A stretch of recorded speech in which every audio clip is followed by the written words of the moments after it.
On est parti dans cette vidéo, on va faire un peu le bilan sur les 3 points suivants, c'est-à-dire le bilan de cette année par rapport au mois de juin où j'en suis quand même à 56% de gains en tradant le TQQ, le SQQ et quelques autres ETF que je vais te montrer également dans cette vidéo. Ensuite, je vais te parler des trades que je suis en cours, c'est-à-dire qui ont soit démarré, soit qui vont démarrer aujourd'hui, et finalement les trades à venir pour le mois de juillet. Donc ça va être super intéressant. Donc avant de démarrer avec le premier point qui est le bilan de cette année jusqu'au mois de juin, d'abord je tenais à dire que je suis un peu à la bourre au niveau des vidéos. D'habitude je publie 1 voire 2 vidéos par semaine, mais là j'étais en France, on était en vacances pendant une semaine, aller voir la famille. Du coup en fait j'ai pas pu faire de vidéo. Voilà, ceci étant dit, on est revenu en Thaïlande, il fait enfin très chaud ici, c'est super, et on va pouvoir repartir avec pas mal de vidéos. D'ailleurs j'ai prévu de faire 2 vidéos cette semaine. La première vidéo c'est sur le bilan en fait TQQ SQQ, et la deuxième vidéo qui va sortir jeudi c'est où est-ce que j'en suis par rapport à mon challenge des prop firms sur Apex. Et pour te mettre un peu l'eau à la bouche pour la vidéo de jeudi, je suis presque au niveau du challenge 1 réussi. Voilà, on va démarrer avec le bilan TQQ SQQ, donc ça c'est les résultats que j'ai obtenus. Depuis le début d'année, en fait, comme tu le vois, en janvier, on avait fait 25%, février 9%, mars était négatif, avril était légèrement positif, 4%, mai très peu positif, et finalement juin a explosé. Et pour les autres ETF, également, on a fait au total du 6%. Donc on a fait 49% d'un côté avec le TQQ et le SQQ, et d'un autre côté avec quelques autres ETF, on a fait du 6%, donc au total 56%. Et combien est-ce que j'ai fait de trades pendant cette période de 6 mois? Environ une bonne quinzaine de trades. Donc comme tu le vois, je suis pas tous les jours derrière l'ordinateur en train de faire mes trades. Environ en moyenne, on va dire, on fait entre 3 voire 4 maximum trades par mois avec cette méthode. Et ça rapportait quand même déjà 56% depuis le début de l'année jusqu'à maintenant. Donc si je reviens sur les notes, pour les trades qui sont en cours maintenant, en fait j'ai démarré un trade, c'était vendredi dernier sur le TMV qui est l'équivalent de la trésorerie en x3 négatif. Également je m'apprête à faire le SOX qui est le semi-conducteur en x3 négatif et finalement le SQQ qui est également le Nasdaq en x3 négatif. Si jamais je vais te les montrer parce que souvent les gens ne connaissent pas ce que c'est que le TMV, le SOX et ainsi de suite. Donc voilà, ça en fait ça c'est l'effet positif du trésorerie. En fait le trésorerie officiel c'est le TLT. Mais il existe en effet de levier x3, ça veut dire que quand le TLT qui est le classique sur la trésorerie, il va prendre 1% de bénéfice, le TMF lui va être multiplié par 3 et le TMV il va être multiplié par inverse 3, donc par moins 3. Donc par exemple, quand je vois que je sors de la bande boulanger, c'est la ligne bleue ici que tu vois. Donc quand je sors de cette bande boulanger, en fait je vais chercher l'opposé qui sera le TMV. Et je vais acheter le TMV. Et si jamais tu trades sur eToro, je vais te le montrer, parce qu'en fait sur eToro le TMV n'existe plus, il était disponible avant mais il n'existe plus. Donc si par exemple tu fais TMV, tu vois qu'il n'existe pas. Donc la solution que j'ai trouvée, c'est en fait tu prends le TMF, tu vas sur Investissez, et en fait au lieu de l'acheter, tu le fais en opposé, donc tu vas le vendre, et c'est tout à fait possible, et c'est ce que j'ai fait. Donc ça c'est le plan B.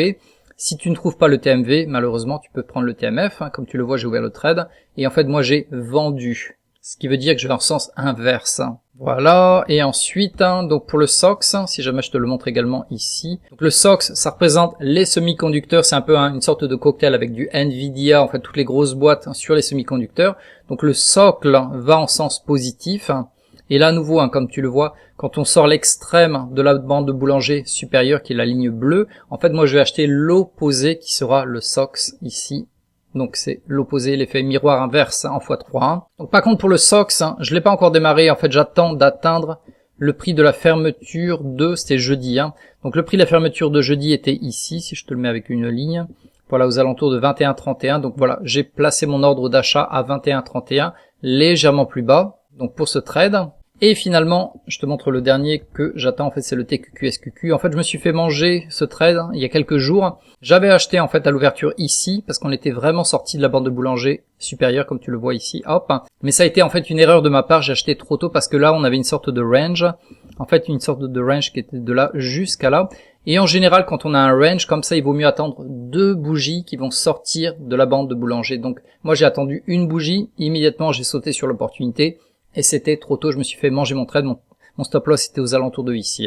Par contre ce trade, je vais le réouvrir éventuellement aujourd'hui, si pareil en fait, si on est aux alentours de là à l'ouverture. Donc, comme tu le vois, la méthode est simple, c'est-à-dire que quand on a une sorte de mini range pendant quelques jours, là on en a eu 1, 2, 3, 4, en fait on va attendre 2 bougies qui vont sortir la bande de boulanger, une bougie, deuxième bougie, et la suivante, si on est toujours à l'extérieur de la bande de boulanger, notamment ici, là on peut se permettre d'ouvrir le trade, notamment ici à l'ouverture. Et si on n'a pas de range, notamment c'était avec le socle, Voilà, donc là effectivement on avait un range, hein, c'était pareil.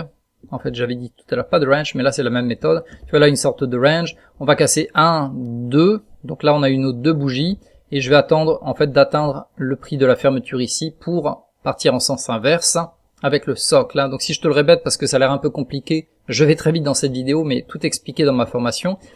Tu as un range, on a une première bougie qui va sortir la bande de boulanger, une deuxième bougie qui sort de la bande de boulanger, la troisième bougie, ou on va dire l'équivalent de la fermeture de la deuxième ici. Si je te le montre, ça sera plus simple. Hop. À partir de là, en fait, on va le shorter, on va partir en sens inverse. Et donc, le socle, quel est son opposé? C'est le SOX. Ça va? Est-ce que tu me suis jusque là? Voilà. Donc là, en fait, on va acheter ici aux alentours de 21,31. Et pareil pour le dernier, c'était le TMV ou le TMF en positif. Le TMF que l'on va shorter. Donc là, par exemple, il n'y avait pas de range, donc on est monté directement. Vu qu'on monte directement, dès qu'on va sortir la bande de boulanger, au minimum 1,5% à l'extérieur de la bande de boulanger, notamment c'était le cas ici, là, effectivement, je peux me permettre de shorter, hop, aux alentours de ici. Hein. Donc je démarrais ce trade ici, en fait, en le shortant via eToro. Hein. Donc voilà, tu me suis jusque-là, c'est pas trop compliqué parce que je sais pertinemment que beaucoup de gens ont du mal, en fait, à comprendre quand on parle de vendre. C'est-à-dire que le marché, il monte, mais on va vendre pour racheter plus bas, ce qui va en fait générer des profits, ce qu'on appelle en fait shorter le marché. Voilà, donc on en a fini avec la deuxième partie, et la troisième partie la plus intéressante, ce sont les trades à venir en juillet. Alors pourquoi est-ce que je dis que c'est la partie la plus intéressante? Tu vas vite le comprendre. Voilà, si je t'agrandis, en fait, ce sont les résultats sur, je crois, environ 13 années sur le Nasdaq, hein, donc là c'est le TQQ, mais voilà, ce sont les résultats mois par mois sans faire de trade, c'est-à-dire que tu achètes au début du mois, tu vends à la fin du mois, tu achètes au début du mois, tu vends à la fin du mois, et tu verras en fait le nombre de mois négatifs. Hein.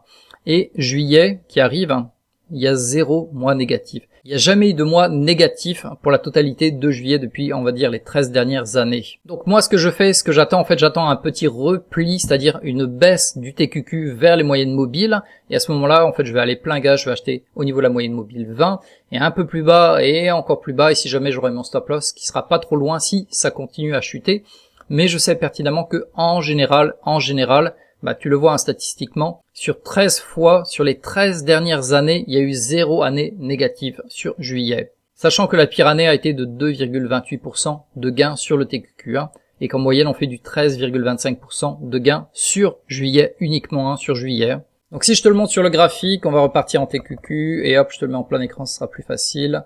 Donc voilà où on en est, je te remets les moyennes mobiles, hop, les moyennes mobiles sont ici.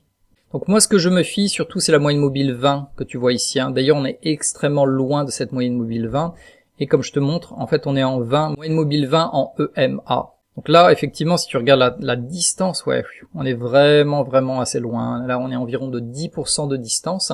Donc je vais attendre que le TQQ retombe vers la moyenne mobile 20. C'est pas dit que ça arrive aujourd'hui ou demain, hein. Ça peut prendre quelques jours encore. Hein. Parce qu'en fait la moyenne mobile 20 va continuer à grandir, elle va grandir comme ça éventuellement si ça continue à monter. Et dès qu'on va la choper, admettons ici par exemple, je vais faire mon achat numéro 1, je vais faire mon achat numéro 2, je vais faire mon achat numéro 3, et mon stop loss sera légèrement plus bas aux alentours de ici. Hein. Donc là je t'ai fait un schéma un peu à l'arrache, mais voilà, j'ai des mesures précises dans ma formation qui te permettent d'acheter tant de pourcentage sur la moyenne mobile 20, tant de pourcentage légèrement plus bas, et à nouveau tant de pourcentage légèrement plus bas, et le stop loss. Hein. Donc voilà, c'est à peu près ce à quoi je m'attends en fait pour la fin juin, c'est-à-dire je m'attends à un léger repli, éventuellement ça peut zigzaguer, remonter, faire comme ça, et hop, redescendre vers la moyenne mobile 20, ici peut-être, hein. Faire l'achat 1, l'achat 2, l'achat 3 si ça passe, hein. Et dès que ça va remonter, on sera reparti logiquement pour le mois de juillet qui devrait être fantastique. Voilà, on en a fini avec cette analyse et mon retour de la France en Thaïlande. Et comme je te l'ai dit, en fait, je vais me remettre à faire 2 vidéos par semaine. C'est-à-dire que là, j'ai fait un peu le bilan de cette année jusqu'au mois de juin, donc on a fait quand même 56% de bénéfices en tradant le TQQ, le SQQ et 5 autres ETF, qui d'ailleurs tout ça est expliqué dans ma formation. Tu peux retrouver le lien en dessous dans la description, en dessous de la vidéo. Et la vidéo de jeudi, en fait, je vais te parler des prop firms, c'est-à-dire trader avec 1 million de dollars et donc récupérer 90% des gains. Et pour ça, il y a 3 challenges à passer. Et moi, j'en suis déjà au niveau 1. J'ai fait des backtests, ça fonctionne, la méthode que je vais ajouter également à ma formation. Et tout ça, je te le dévoile jeudi. Et donc si les prop firms ça t'intéresse, c'est-à-dire trader avec 1 million de dollars et récupérer 90% des bénéfices, mais que tu ne connais pas ce que c'est qu'une prop firm, notamment Apex, qui sera la compagnie avec laquelle tu trades. Je t'invite à regarder cette vidéo qui apparaît maintenant en plein milieu de l'écran, et je te dis à jeudi pour une explication plus approfondie.